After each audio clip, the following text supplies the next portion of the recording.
ನಮಸ್ಕಾರ ಸ್ನೇಹಿತರೆ.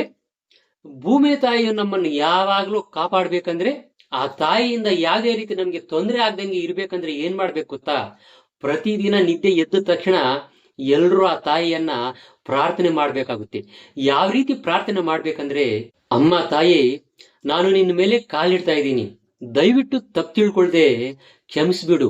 ಯಾವ ರೀತಿ ಕ್ಷಮಿಸ್ಬೇಕಂದ್ರೆ, ಚಿಕ್ಕ ಮಗು ತಾಯಿ ಎದೆ ಮೇಲೆ ಕಾಲಿಟ್ರೆ ಯಾವ ರೀತಿ ಆ ತಾಯಿ ಖುಷಿ ಪಡ್ಕೊಂಡು ಮಗನನ್ನ ಕ್ಷಮಿಸ್ತಾಳೋ, ಅದೇ ರೀತಿ ನನ್ನನ್ನು ನಿನ್ನ ಮಗ ಅನ್ಕೊಂಡು ಯಾವುದೇ ರೀತಿ ತಪ್ಪು ತಿಳ್ಕೊಳ್ದೆ ಕ್ಷಮಿಸು ತಾಯಿ ಅಂತ ಆ ಭೂತಾಯಿಯನ್ನ ಬೇಡ್ಕೊಂಡ್ರೆ ಯಾವುದೇ ತೊಂದರೆ ಆಗದಾಗೆ ನಮ್ಮನ್ನ ಕಾಪಾಡ್ತಾಳೆ.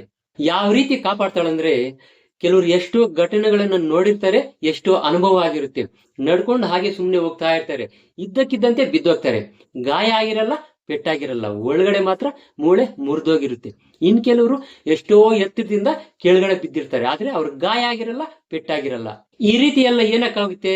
ಸುಮ್ಮನೆ ನಡ್ಕೊಂಡು ಹೋಗ್ತಾ ಇರೋರಿಗೆ ಕೆಳಗಡೆ ಬಿದ್ದು ಮೂಳೆ ಮುರಿದೋಗಿರುತ್ತೆ. ಎಷ್ಟೋ ಎತ್ತರದಿಂದ ಕೆಳಗಡೆ ಬಿದ್ದಿರೋರಿಗೆ ಏನು ಆಗಿರಲ್ಲ. ಯಾಕೆ?